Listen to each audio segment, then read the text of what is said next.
Hello everyone, welcome back to my English learning YouTube channel crack English with BC और मैं आपका English language trainer Birju Chauhan. आज के session में हम लोग स्टडी करेंगे प्रीपोजिशन के विषय में।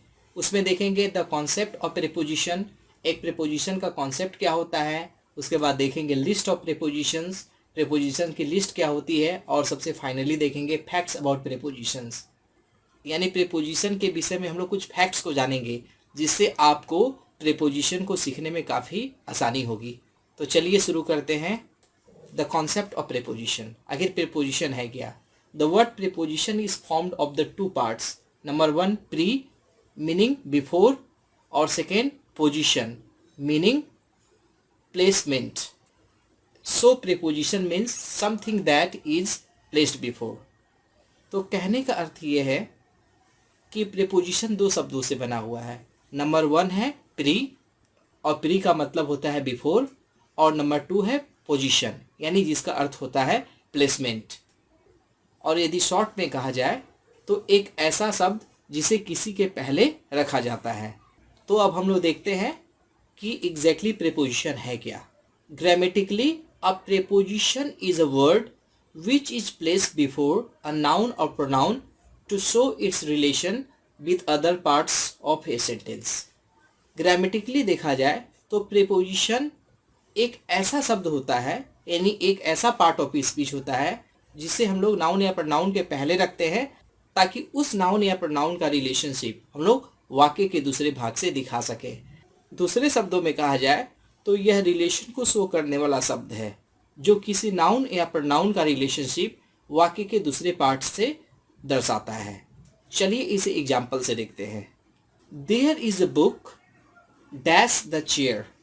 तो देखिए, देयर इज द बुक एक तरफ है और द चेयर दूसरी तरफ है, और दोनों के बीच में गैप है, यानी आपस में कोई रिलेशनशिप नहीं है। लेकिन जैसे ऑन वर्ड को पुट करते हैं दोनों का रिलेशनशिप इस्टेब्लिश हो जाता है और सेंटेंस की मीनिंग हो जाती है there is a book on the chair, यानी कुर्सी के ऊपर एक किताब है। तो इस तरह preposition there is a book और द चेयर में रिलेशनशिप इस्टेब्लिश करता है, यानी रिलेशनशिप स्थापित करता है। तो इस तरह preposition on, there is a book और द चेयर में रिलेशनशिप को इस्टेब्लिश करता है और एक मीनिंगफुल सेंटेंस बनाता है। अब चलिए सेकेंड एग्जाम्पल को देखते हैं। I was dash my brother last week. मैं अपने भाई के साथ पिछले सप्ताह था, लेकिन यहाँ पे से वर्ड मिसिंग है, यानी I was my brother last week में कोई रिलेशनशिप नहीं है। लेकिन जैसे ही हम लोग प्रीपोजिशन विथ को यूज करते हैं तो आपस में रिलेशनशिप इस्टेब्लिश हो जाता है और इसकी मीनिंग हो जाती है मैं पिछले सप्ताह अपने भाई के साथ था। तो इस तरह जो विद है आई वॉज और माई ब्रदर लास्ट वीक के साथ रिलेशनशिप को शो कर रहा है।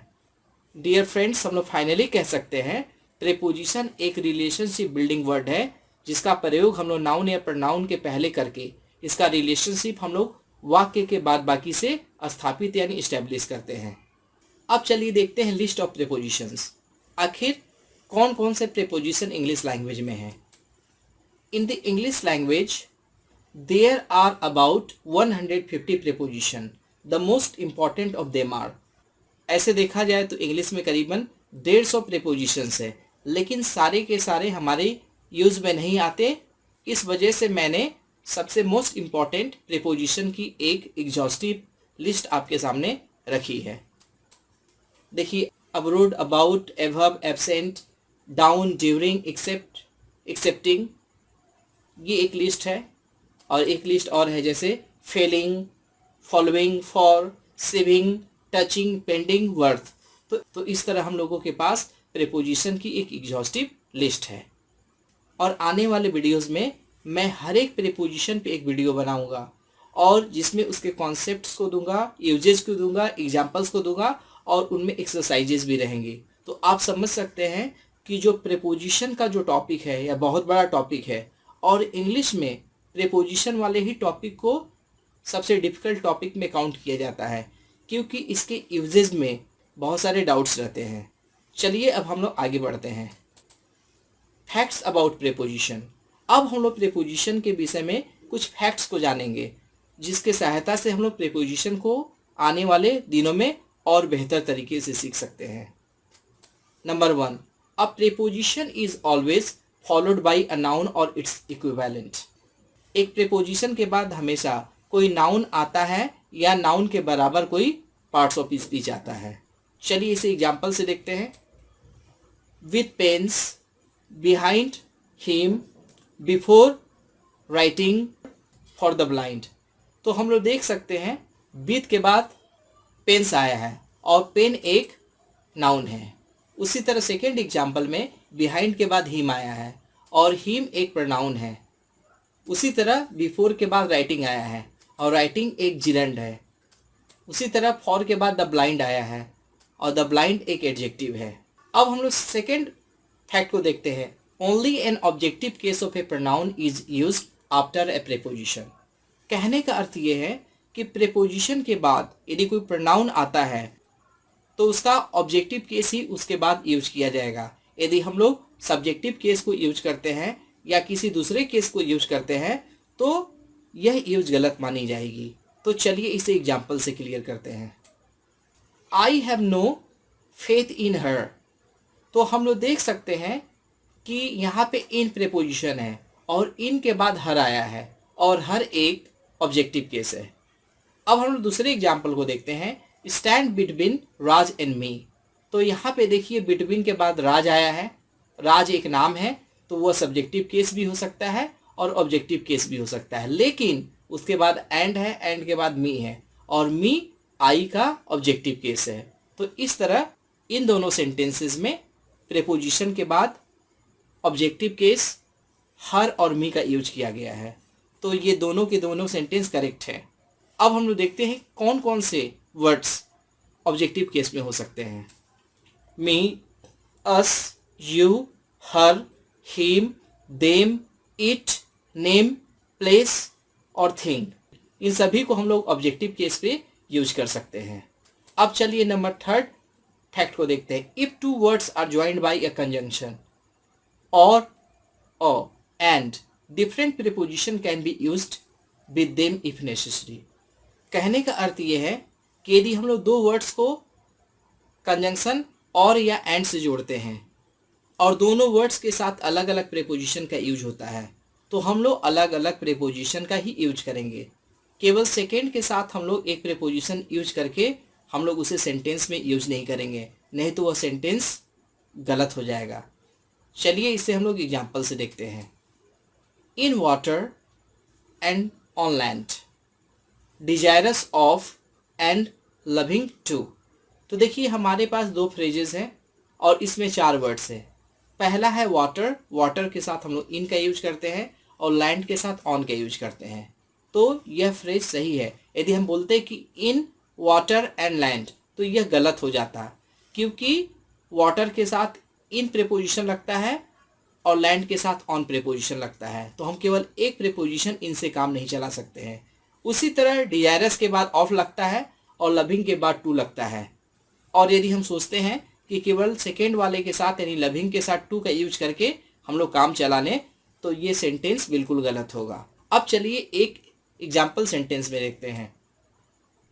Amit was confident of as well as satisfied with his success.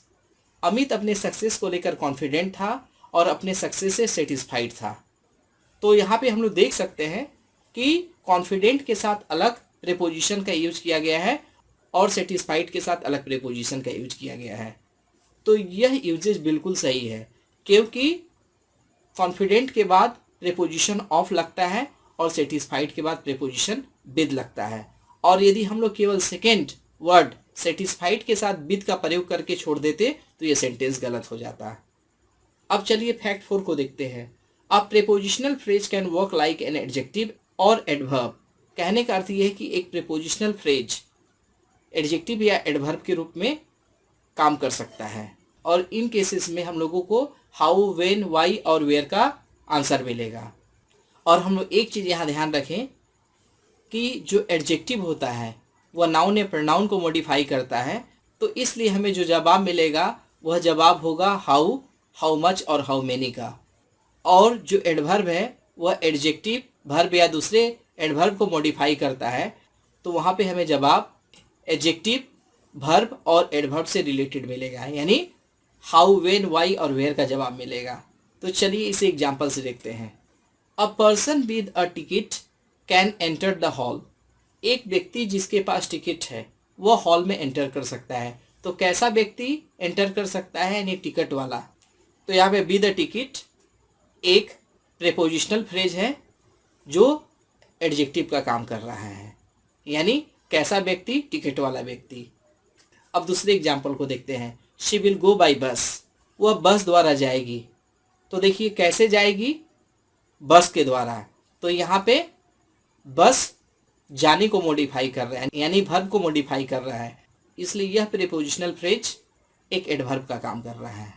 तो डियर फ्रेंड्स, आज के सेशन में बस इतना ही। आज के सेशन में हम लोगों ने स्टडी की प्रीपोजिशंस क्या है, प्रीपोजिशन के एक एग्जॉस्टिव लिस्ट को देखा और उसके विषय में कुछ फैक्ट्स को जाना। और इन फैक्ट्स को जानकर हम समझ सकते हैं कि प्रीपोजिशन क्या है और इनका यूज कैसे कैसे होता है।